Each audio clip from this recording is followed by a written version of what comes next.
Welcome back to the Boundary Corner podcast.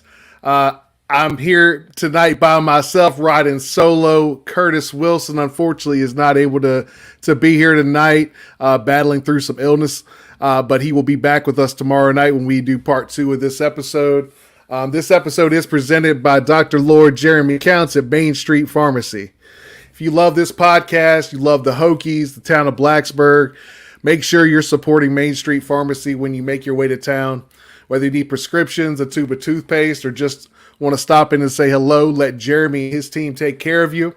The money you spend at Main Street Pharmacy goes towards the things you support. So next time you're in Blacksburg, head on down to 301 South Main Street. Tell them Curtis and Brian sent you. Guys out there, listeners, we got a big night tonight. We've got the one and only Josh Fuga coming on with us tonight. The 6'2", 302-pound defensive tackle wearing the number 6 and hailing from Freedom High School in Woodbridge, Virginia. And I'm going to go ahead and bring him on right now. Josh, how you doing tonight? Doing good. How about yourself? Doing real good. We really appreciate you coming on tonight with us. And speaking to the listeners, we got some guys listening live here. So, but we're going to have a few questions for you. And again, appreciate you jumping on tonight. Of course, I appreciate y'all having me. So just wanted to start off with this. You've had some kind of great games in your career already at Virginia Tech so far, but you seem to kind of be hitting your stride this year, especially 3 great performances from you in a row the last 3 weeks. Do you feel like everything the coaches are asking of you at your position is starting to click for you, or is there something else contributing to that success? I believe is more me buying in and embracing my role as a player on the team, knowing my strengths and my weaknesses. So I think me actually honing in on my skill sets and actually believing like, okay, this is what I'm good at. So I'm going to go ahead and put that on display for everybody. Awesome. I love to hear that. And I think you had talked about early in one other spot I saw where you were talking about buying in and just the difference that kind of the culture that has been changed, kind of since you've been there. Yeah. So let's talk about that a little bit. How did you approach that regime change that happened at the end of last season? And has there been a part of that change that has had an impact on your preparation or your play on the field the most? I really embraced the change by I knew how the change was going to be, the severity of the change. But what I did is like I knew I wasn't going to leave or nothing like that. I had no intentions of leaving first and foremost. Mm-hmm. So I just knew that if I want to become who I am right now, I got to work harder. So there's more weight room, more film study, all that. And the change that actually happened this year, I think is actually pretty good because one thing that this coaching staff bought into, their mindset was mainly competing in everything we do on and off the field. And I believe that with that change and that mindset that they instilled in us was pretty good. We really needed that as a team. It may not be showing it right now, but we are really competing on and off the field because what we do off the field correlates to what we do on the field. So, yeah. Yeah, so it sounds like you, as soon as you saw that coming, you kind of doubled down on your approach and to your preparation and stuff like that. Yes, sir. Awesome. And speaking of that, you've been a rotational or starting player for the Hokies for 3 years now. What's been the biggest difference for you from a schematic perspective in Coach Pry and Coach Marv's system compared to your first 2 seasons in Justin Hamilton's defense? I think the schematically talking is allowing the front four to actually eat more. Like they're going to put us in position to make plays. Okay. So I say they're going to do their best to make sure that we're doing that we are here for this specific play, and it's up to us to actually execute that play and make the plays when it comes to us. We just got to stay in the framework and not do too much. And I believe that we're doing that. And I believe that's the change of everything from the other staff to this staff. Okay. So a little bit more controlled chaos. Yeah. Okay. I like that. And kind of speaking of that, I know we talked a little bit off air before you jumped on here. I know we're still early in the bye week, Mhm. but what has been the emphasis from Coach Pride this week so far? Has it been more NC State prep type stuff since you've got the Thursday night or early coming next week, or has it been more about the scheme and the technique and trying to polish some things from the first half of the season? I believe like his message from what I've gotten is what can you do individually to better this team as a whole. Like I said in other interviews, is that even though what we're going through may not be all rainbows and sunshines, this week could have been a better time for us to have a bye week. It gives us opportunity to really reflect on what's going on as a team, as a program, and also as individually as a player. So I think it's a perfect time for a bye week so we can really actually take strides in for the next half of the season.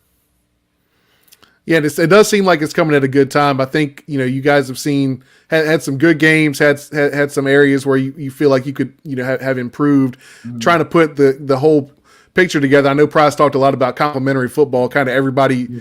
rowing in the same direction at the same time, right? Mhm. And as you said, I think it's a good time for a bye week. You can start maybe putting some of those pieces together for sure.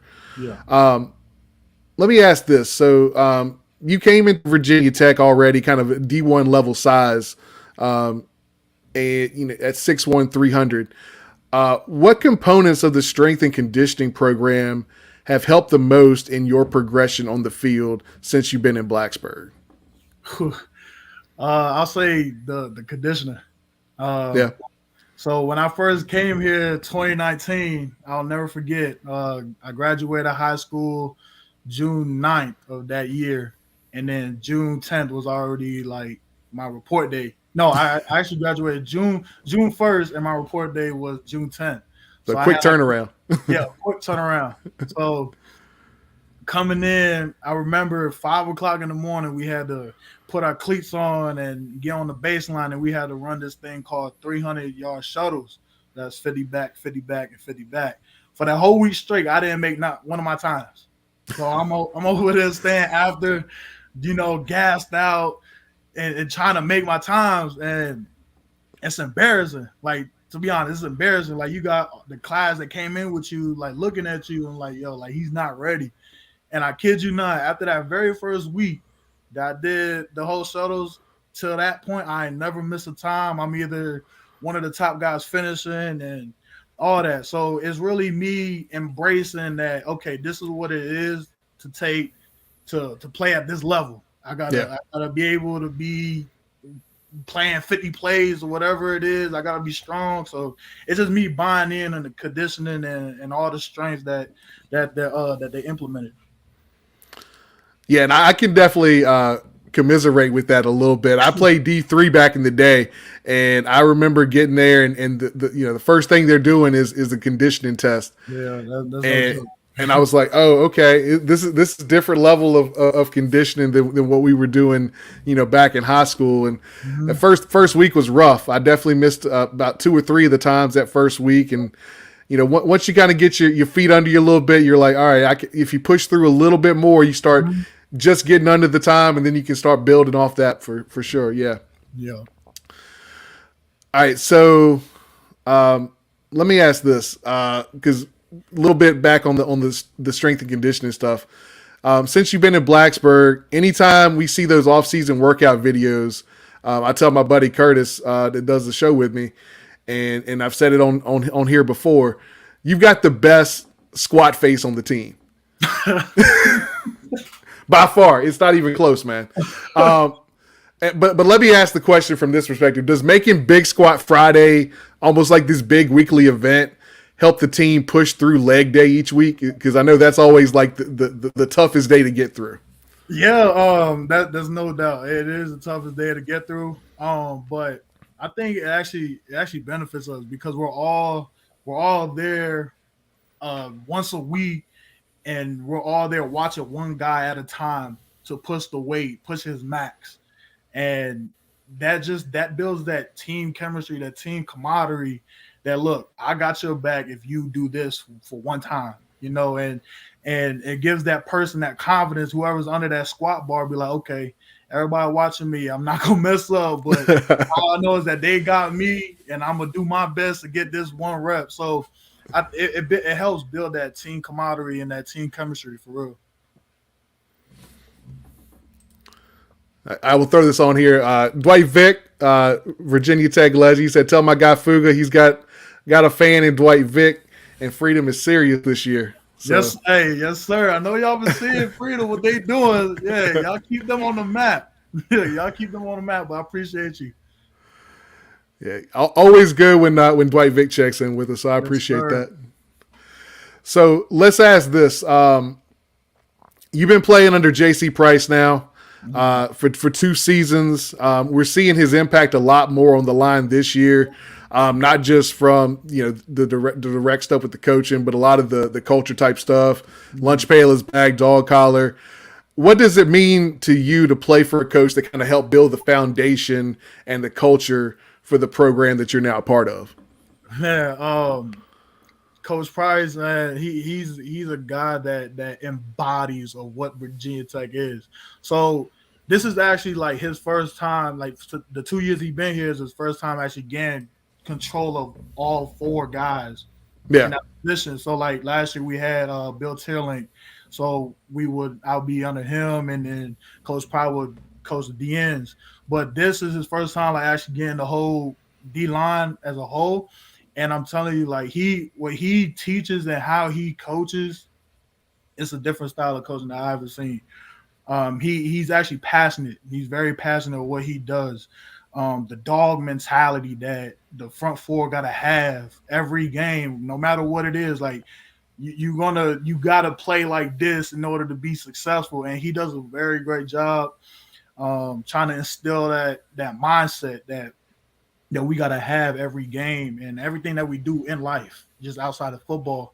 And I'm telling you, playing under Coach Price is actually a blessing for me.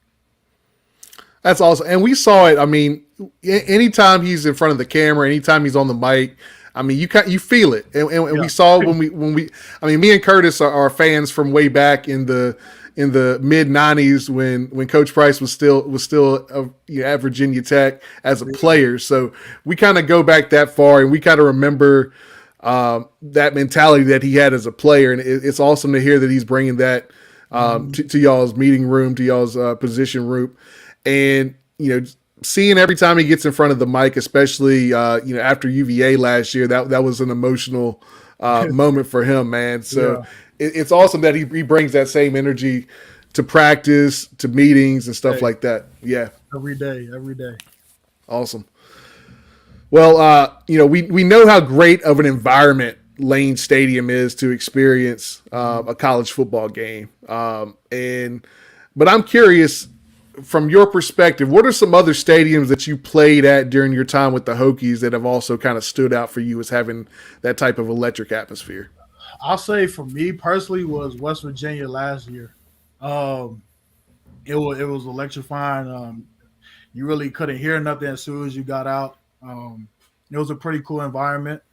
But I would say Lane Stadium is top notch. Nothing being Lane Stadium wasn't field. So, but for me personally, I say West Virginia last year was pretty rocking. Was it kind of the combination of the rivalry, the fans, just kind of a little bit of everything that was contributing to that? Oh yeah, I say like pulling up to the stadium itself, like you can see, like you feel that the rivalry and everything that that game meant. Like we're not just trying to win the game, like we're trying to compete for a trophy. It's a trophy game. So yeah. Like as soon as you get to the stadium, you'll feel that atmosphere. That's awesome. Yeah, that's one of the stadiums that I would like to check out. I've not been there. When I was coming to games earlier in my life when I was a college student, wow. That was when West Virginia was known for some of that dirty stuff that people were talking about, like throwing batteries and all that stuff at games. So some people tried to, as far as visiting fans, tried to stay away from that atmosphere, but I've heard of late it's a lot more more tame, but still pretty raucous in terms of the noise they make and the passion that they bring to the stadium. Right. So let's ask this. This is a little more fun question for you. In the D-line room, you got a lot of different personalities, a lot of different backgrounds. What's the big kind of off the clock like competition or thing that you guys do kind of as a group? Is it video games? Is it pick up hoops? What kind of things do y'all do off the clock? Off the clock, I would say that it's mainly basketball, like pickup. So like Coach Price will have us sometime come to his house to just grub and just fellowship. And I'll say he has a basketball hoop. And I'll tell you, as soon as you get there, somebody got a basketball and we're already trying to play 21 or king of the court or something. Like we're just trying to always compete. Like it doesn't matter. And Coach Price will be like, there's no dunking. But, some guys will try to dunk here and there, but we try to compete regardless. So I say like basketball or something like that. He's trying to protect his hoop, right? He don't want y'all bringing the hoop down, right? he does a good job. He stays out the way, but everybody else is out there playing with the basketball, or some guys will be playing pool or something like that. Oh, nice. Okay.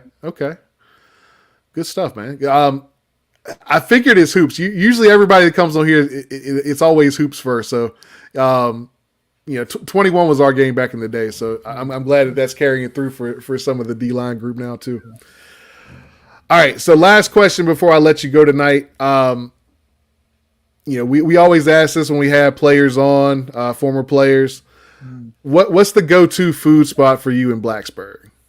Ooh, dang, the go-to. Man, I done had everything. I'll say Joe's. Okay. Joe's, the breakfast diner. Yeah. Yeah. That little spot, the little coffee shop I like to refer to it as, but they got some good food over there. Yeah, they do have some good food. You're the first person I think that said Joe's in a while, so I think it's underrated to a point. But I mean, anybody that's been there, especially certain times of day, they know what's up. No doubt. Well, I appreciate you jumping on with me tonight. Sorry you didn't get to meet my partner in crime there, Curtis. Feeling under the weather, but we appreciate the time. And if there's anything you want to plug real quick, go ahead. Appreciate everybody tuning in. Be ready for us next week, Thursday, ESPN primetime against NC State. Go Hokies. There we go. And that's Josh Fuga. Appreciate your time. You have a good night. Appreciate it. You too. And that's the end of part one for this bye-week episode. We'll be back tomorrow night with part two. And that wraps it up the Boundary Corner podcast for tonight. I'm Brian Siegler. We're brought to you by Main Street Pharmacy in Blacksburg. Be sure to visit our website, boundarycornervt.com, to listen to all of our episodes. While you're there, don't forget to follow us on Twitter, Facebook, Instagram, subscribe on YouTube, and your favorite podcast source, including Spotify, Amazon, and Apple Podcasts. We always let our buddy Jason Long play us in, play us out. Check out his new music on jasonlongmusic.com. You can listen to all of his stuff also on Apple, Spotify, and his YouTube and Facebook pages. We actually got a new song of his tonight on the outro. It May Look Bad. Kind of parallels with where we at in the season right now. It may look bad, but it's been worse than this before. I want to say thank you always for listening, and let's go Hokies. Each day I wonder all the crawls and lonely ground.